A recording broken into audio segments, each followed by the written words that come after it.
Hello friends, welcome back to our channel Euro Wonders Tamil with Ungal Karthik. So first video என்ன போடலாம்னு யோசிச்சுட்டு இருக்கும்போது one of my friend Senthil Kumar வந்து நம்ம ஏன் சோழ மன்னர்களை பற்றி பேசக்கூடாதுன்னு சொல்லி அவர் ஐடியா கொடுத்தாரு. ஸோ என்னடா நெதர்லாண்ட்ஸில் உட்காந்துட்டு சோழ மன்னர்களை பற்றி பேசலாம் அப்படின்னு நீங்கள் நினைக்கலாம். ஸோ ஆக்சுவலாக Tamil Nadu to Netherlands and Chola மன்னர்கள் டு நெதர்லாண்ட்ஸ்க்கு ஒரு கனெக்ட் இருக்குது. சோழ மன்னர்களுக்கு சொந்தமான 2 செப்பேடுகள் வந்து இங்கே நெதர்லாண்ட்ஸில் உள்ள லெய்டன் யூனிவர்சிட்டியில் இருக்குது. ஸோ நம்ம அதை பற்றி தான் பேச போகிறோம். ஸோ அதை பற்றி பேசுறதுக்கு முன்னாடி 2 டைனாஸ்டியை பற்றி பேசணும். ஒன்று ஸோ நம்ம சோழ டைனாஸ்டி எல்லாருமே பேசியிருப்பாங்க. ஸோ நானும் பேசுகிறத பெருமையாகவே நினைக்கிறேன். ஸோ என்ன அப்படின்னா ஆல்மோஸ்ட் 600 பிசி பிஃபோர் கிறிஸ்ட் 600 பிசியிலேருந்து ஆல்மோஸ்ட் 13th century வரைக்கும் அவங்கள வந்து நம்ம சோழ நாடை தமிழ்நாடை ஆண்டிருக்காங்க. ஸோ இது வந்து one of the longest ruled dynasty in the world. So அப்படின்னு வந்து நம்ம சொல்லலாம். ஆக்சுவலாக அக்பர் 200 பிசியில் அக்பர் வந்து அவரோட இன்ஸ்கிரிப்ஷன் கல்வெட்டில் வந்து சோழ மன்னர்களை பற்றி குறிப்பிட்டிருக்காரு. So 200 PC. அதுக்கப்புறம் 1ஆம் நூற்றாண்டில் நம்மளுக்கு தெரியும். ஸோ கரிகால சோழன் அவர் கட்டினது கல்லணை இன்னுமே எவிடன்ஸாக தான் இருக்குது. And then later on 9th century 10th centuryயில் வந்து அவங்க நிறைய எவிடன்ஸ் பண்ணாங்க. ஸோ அதனால் அவங்கள பற்றி நம்ம நிறைய தெரிஞ்சுக்க முடிஞ்சது. ராஜராஜ சோழனை பற்றி ராஜேந்திர சோழனை பற்றிலாம் நம்ம நிறைய தெரிஞ்சுக்க முடிஞ்சது. பாண்டிய மன்னர்கள் வந்து சாளுக்கியா கிங் விக்ரமாதித்தனோட இணைந்து இந்த சோழ நாடை வந்து கேப்சர் பண்ணுறாங்க. அதுக்கப்புறம் அவங்க வந்து ஒரு 16th century வரைக்கும் அவங்க ஆள்றாங்க. அதுக்கப்புறமா வந்து விஜயநகர பேரரசை வந்து கம்ப்ளீட்டாக எல்லாத்தையுமே கேப்சர் பண்ணுறாங்க. ஸோ அவங்க வந்து சம் கவர்னர்ஸ் மாதிரி நாமினேட் பண்ணி நாயக்ஸை நாமினேட் பண்ணி அவங்க வந்து சூப்பர்வைஸ் பண்ணிட்டு இருக்காங்க விஜயநகர பேரரசு. விஜயநகர பேரரசுக்கு அப்புறம் ஆங்கிலேயர் கைக்கு போயிடுச்சு. ஸோ அது எல்லாருக்குமே தெரியும். ஸோ ஆங்கிலேயர் கைக்கு போனதுக்கப்புறம் நம்ம விடுதலை ஆனதுக்கப்புறம் அது அரசியல்வாதிங்க கைக்கு போயிடுச்சு. ஸோ அதை பற்றி நம்ம ஒன்றும் சொல்கிறதுக்கு இல்லை. ஸோ இதுதான் வந்து தமிழ்நாடோட சோழ டைனாஸ்டி வரலாறு. அடுத்து நம்ம என்ன பேச போகிறோம்னா ஸ்ரீவிஜயா கிங்டம். ஸோ அவங்க வந்து சுமித்ரா தீவுகளில் வந்து ஆண்டுட்டு வந்த பேரரசு. ஸோ இப்போ இந்தோனேஷியா மலேசியா ஸோ அந்த ரீஜியன்ஸை வந்து ஆண்டுட்டு வந்த ஒரு பேரரசு. ஸோ மறு விஜய துங்கவர்மன் சொல்லிட்டு அவர் தான் அந்த 10th centuryலலாம் வந்து ஆண்டுட்டு இருந்த பேரரசு. அவங்களும் சோழ டைனாஸ்டியோட மாதிரியே வந்து வணிகம் கடல் சார்ந்த வணிகம்ல பெரிய மோனோபோலியாக இருந்திருக்காங்க அந்த ரீஜியனில். ஸோ அவங்க சைனாவோட வணிகம் செஞ்சுருக்காங்க. அப்புறம் நம்ம சோழ மன்னர்களோட வணிகம் செஞ்சுருக்காங்க. பீகார் பாலாயன் பயர்ஸோட வணிகம் செஞ்சுருக்காங்க. இந்த 2 டைனாஸ்டியை பற்றி பேசுறது தான் வந்து இந்த செப்பேடுகள்.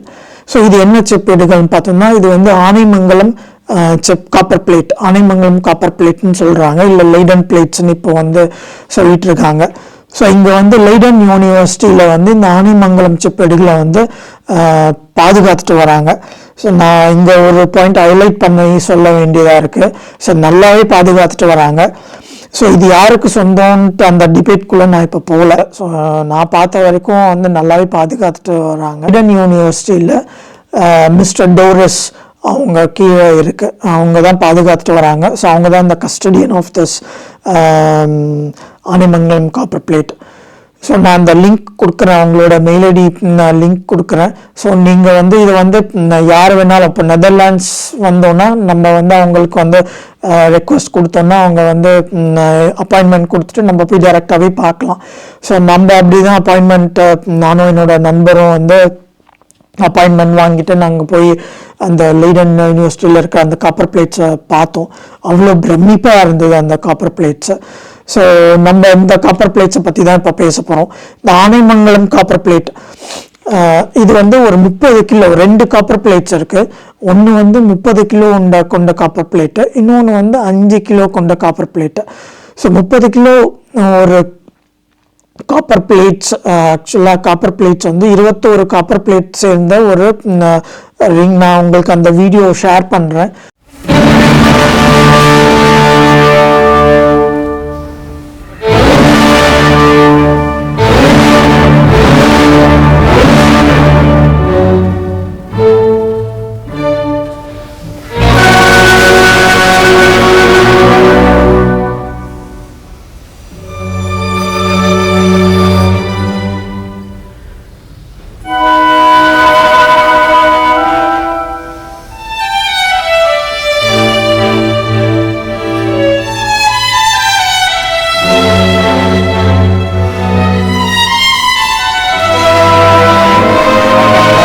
ஸோ நீங்கள் பாருங்கள், அது ஆக்சுவலாக ஒரு 21 பிளேட்ஸ் ஆன ஒரு ரிங் உண்டான செப்பேடுகள் அது.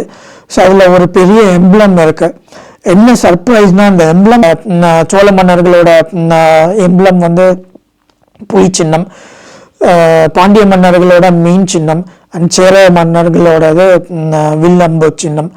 ஸோ இந்த எம்ப்ளமில் பார்த்தீங்கன்னா இந்த 3 சின்னமும் அந்த எம்ப்ளமில் இருக்குது. இது எதை மீன் பண்ணுதுன்னா, ராஜேந்திர சோழன் வந்து பாண்டிய மன்னர்களையும் சேர மன்னர்களையும் கேப்சர் பண்ணது.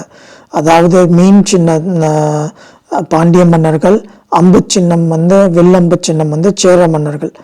ஸோ இவங்க பாண்டிய சேர மன்னர்கள் 2 பேரையும் வந்து கேப்சர் பண்ணதை வந்து தன்னோட வீரத்தையும் வெற்றியையும் வந்து அந்த கேப்சர் பண்ணி வச்சிருக்காரு அந்த எம்ப்ளமா. பார்த்த உடனே எனக்கு பயங்கர சர்ப்ரைஸ் ஆச்சு.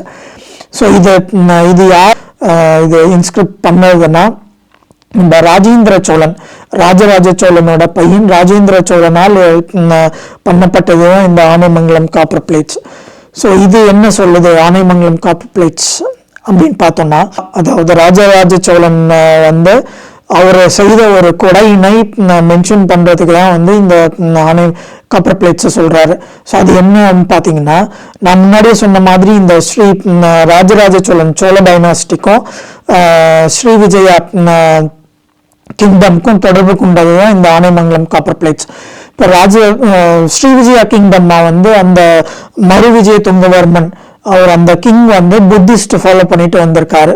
ஸோ இங்கே வந்து ராஜராஜ சோழனோட வணிகம் செஞ்சுட்டு இருக்கும் போது, ஸோ இங்கே வந்து புத்திஸ்ட் டெம்பிள் கட்டுறதுக்கு ரெக்வஸ்ட் வைக்கிறார். அப்போ இந்த ராஜராஜ சோழன் என்ன பண்ணுறாருன்னா, ஆனைமங்கலம்ன்ற இருக்கிற ரீஜனில் இருக்கிற 5 வில்லேஜை வந்து கம்ப்ளீட்டாக வந்து டொனேட் பண்ணுறாரு. இதில் வர கம்ப்ளீட்டாக ரெவென்யூஸ் எல்லாமே வந்து இந்த புத்திஸ்ட் டெம்பிள் கட்டுறதுக்கு ஸ்ரீ விஜயா கிங்டம் அந்த மறு விஜய துங்கவர்மனுக்கு வந்து டொனேட் பண்ணுறாரு. இந்த டொனேட் பண்ணுறது தான் வந்து ராஜேந்திர சோழன் வந்து இந்த கல்வெட்டாக வந்து இந்த செப்பேடுகளில் வந்து குறிப்பிட்டிருக்காரு. பட்டினம்ன்ற சொல்லிட்டு அந்த ரீஜியன்ல தான் வந்து அப்போ வந்து சூடாமணி விகார் அப்படின்னு சொல்லி பேரை வச்சு அங்கே வந்து மறு விஜய துங்கவர்மன் அந்த கிங் வந்து அங்கே கட்டுறாரு இந்த புத்த டெம்பிளை. ஸோ ஆக்சுவலாக இந்த செப்பேடுகள் வந்து 21 பிளேட்ஸ்ன்னு சொன்னோம். ஸோ 5 செப்பேடுகள் வந்து சான்ஸ்கிரிட்லேயும், மற்ற 16 செப்பேடுகள் வந்து தமிழ் லாங்குவேஜ்லேயும் எழுதப்பட்டிருக்கு. ஸ்ரீ விஜய துங்கவர்மன் வந்து அவங்க மொழி வந்து சான்ஸ்கிரிட்.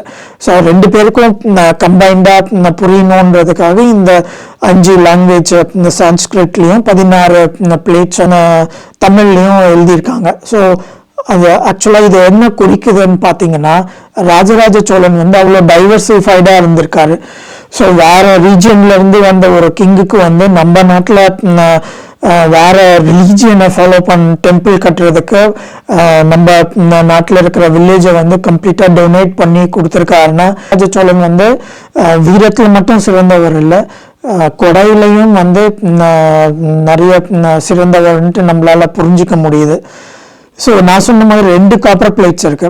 ஸோ இன்னொரு காப்பர் பிளேட்ஸ் வந்து 13th செஞ்சுரியில் குலோத்துங்க சோழனால் எழுதப்பட்டது தான் இன்னொரு காப்பர் பிளேட்ஸ்.